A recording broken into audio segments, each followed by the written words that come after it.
coisa boa, né? Então, se crescente fértil, então a população ela tinha que passar por Israel, tudo que tinha que passar por Israel, pelas terras de Israel, no crescente fértil. Deus fez perfeito, viu?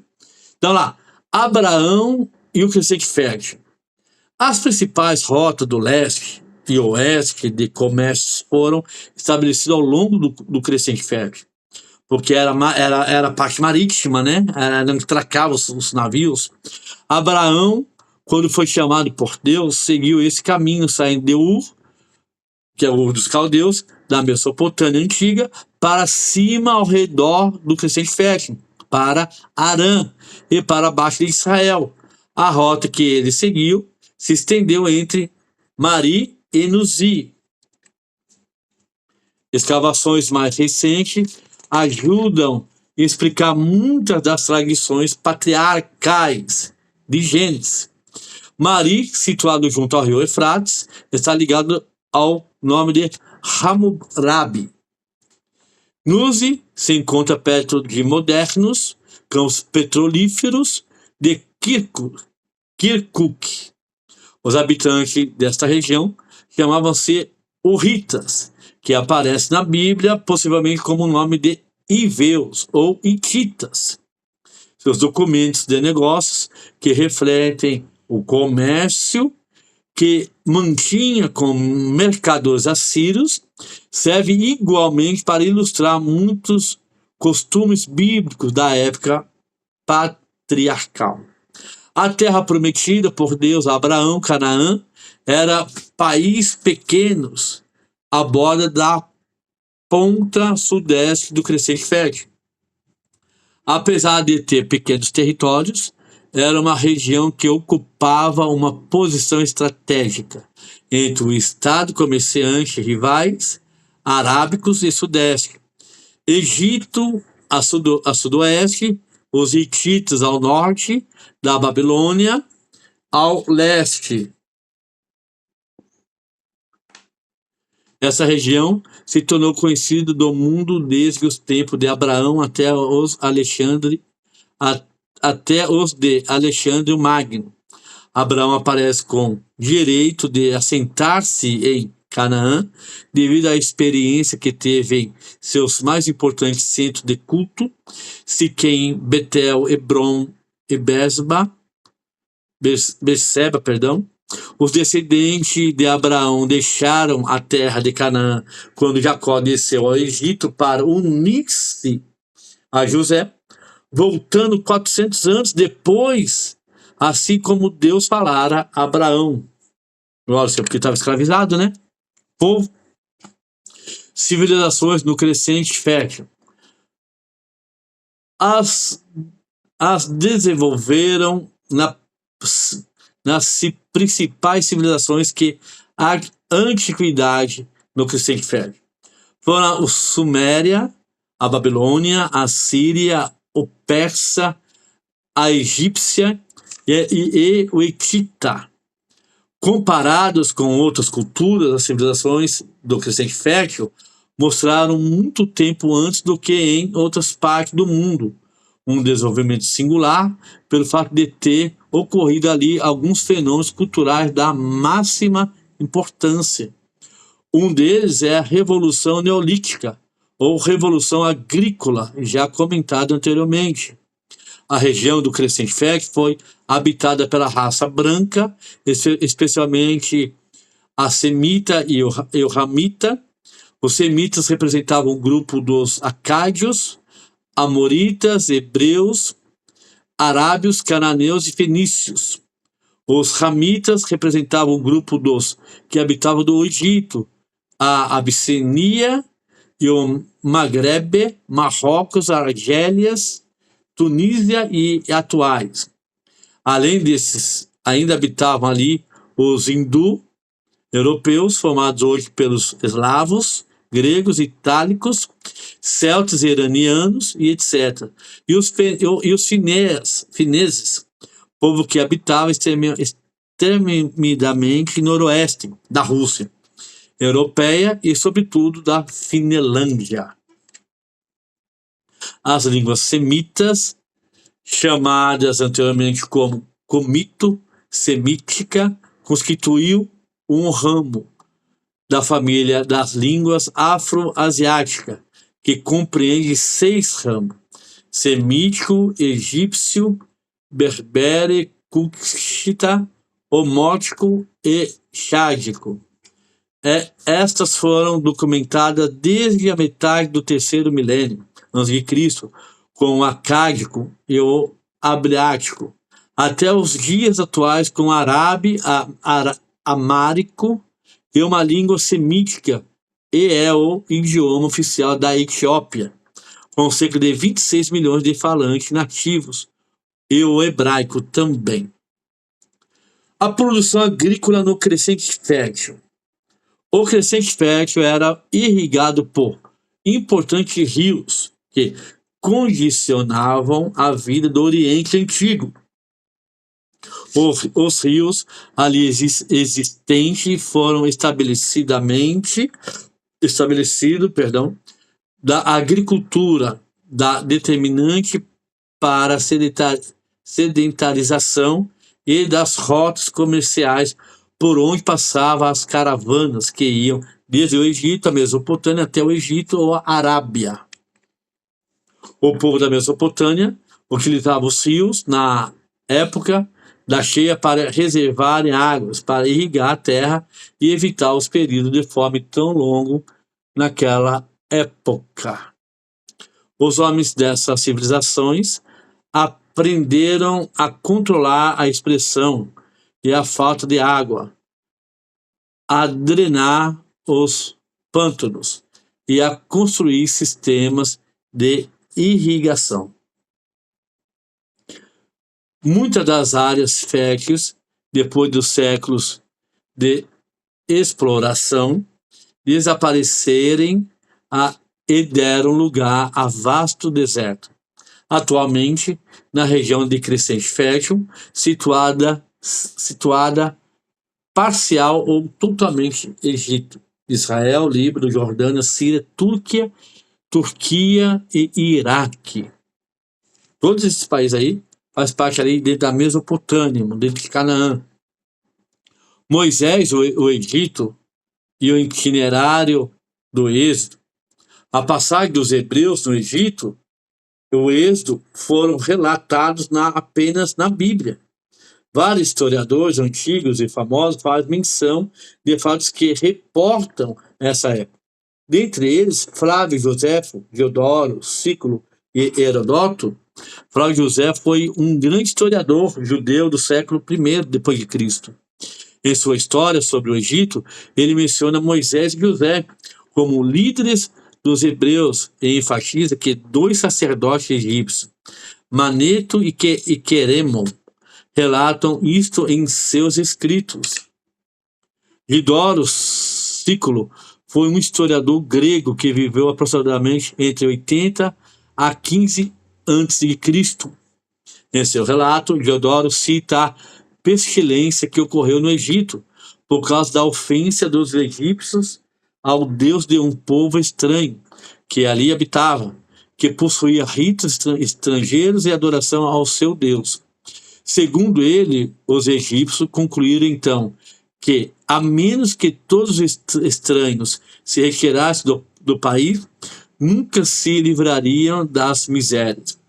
Heródoto foi um historiador também grego, considerado como pai da história. Ele escreveu o livro Polinia.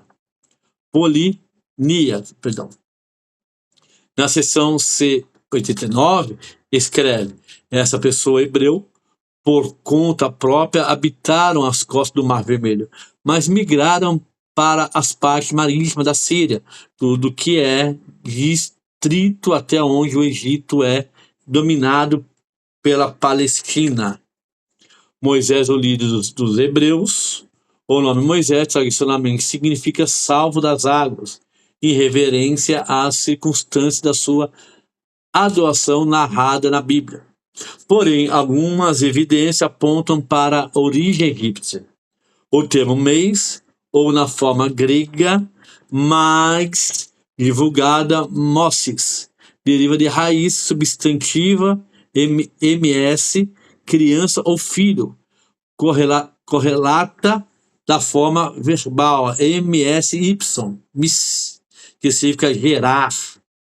Note-se que a língua egípcia, à semelhança de outras do Próximo Oriente, a escrita renuncia ao uso das vogais meias. De acordo com esses dados, o significado egípcio para Moisés passa a ser gerado nascido ou filho. De acordo com a Bíblia, quando o menino já era grande, ela, a mãe legítima de Moisés, a trouxe a filha de Faraó, a qual o adotou e lhe chamou Moisés, dizendo: porque das águas o tirei. Para os judeus, o nome Moisés, em hebreu, Mose, associado homonoficamente ao verbo hebreu, Massahá, que tem o significado de tirar.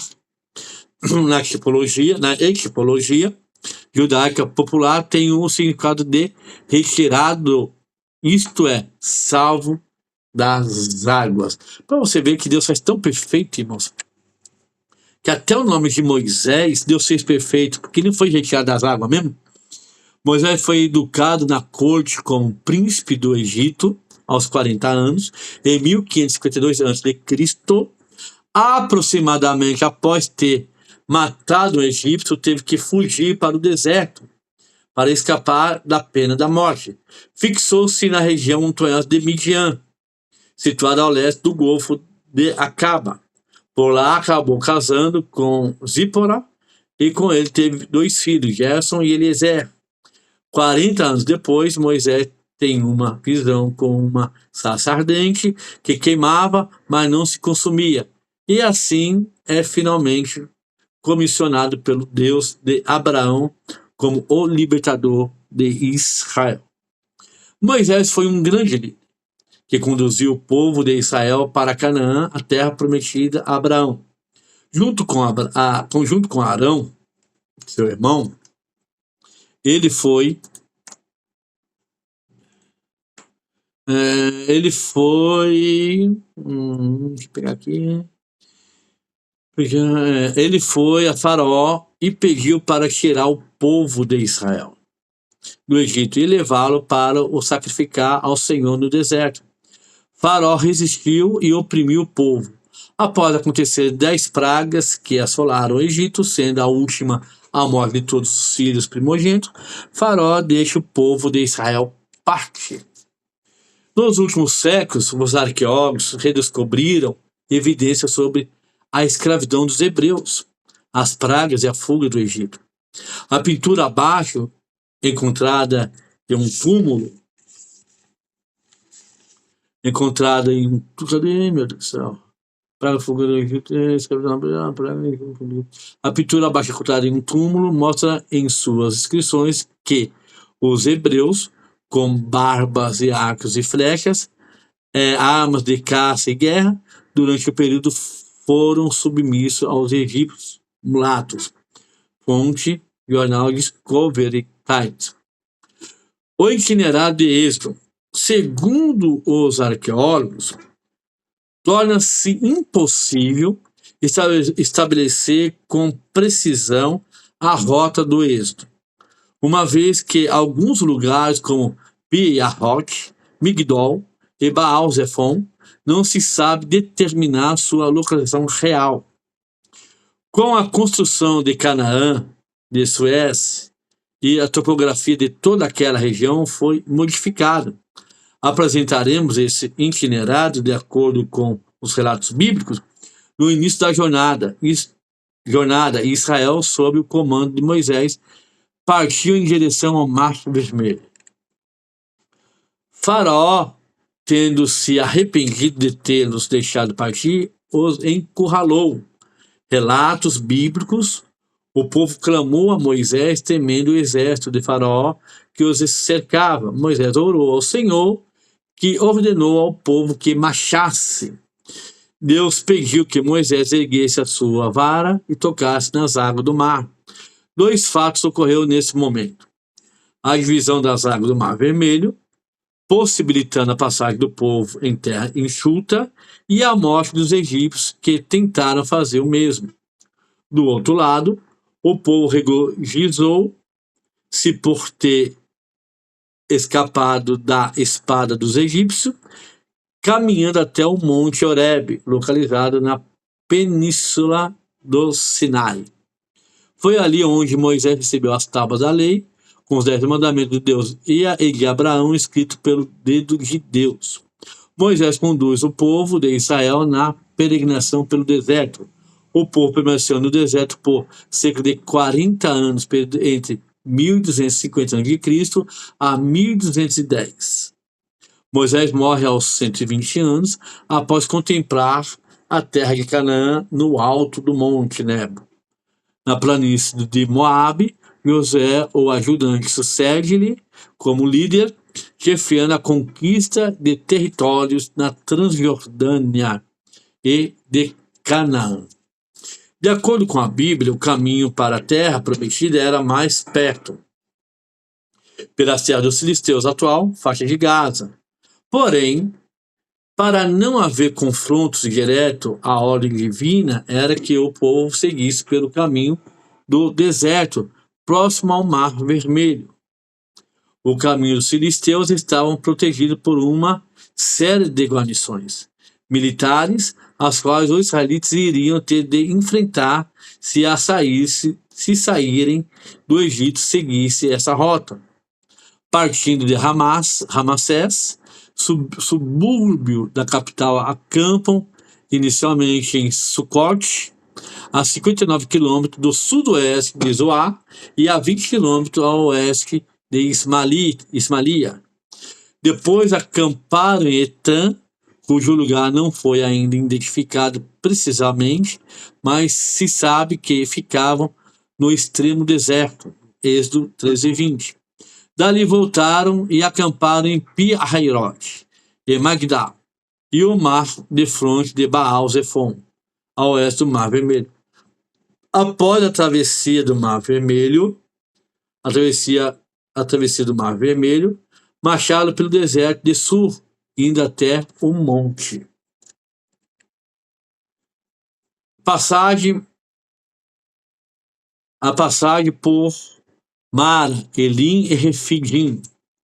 No trajeto até o Sinai, o povo passou por Mara, Elim e Refidim. Em Mara encontraram águas amargas. O povo começou a murmurar, temendo que morreriam naquele vasto deserto. Moisés, dirigido por Deus, lançou um lenho sobre as águas e elas se tornaram doces, ocorrendo um milagre.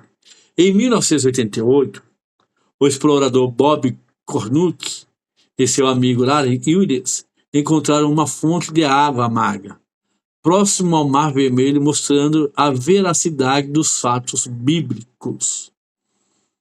Ao chegarem em Elim, encontraram um oásis onde havia 12 fontes e 70 palmeiras. Olha que coisa linda, irmãos. Em Refidim, a mulher de Moisés e seus 2 filhos, Gerson e Eliezer, nascidos em Midian, voltaram para casa contando ao seu pai Jetro como foi a sua fuga do povo. Em seguida, com seu pai e seus filhos, retornou para Moisés. Nesse local também ocorreu a guerra contra os amalequitas. O Monte Sinai.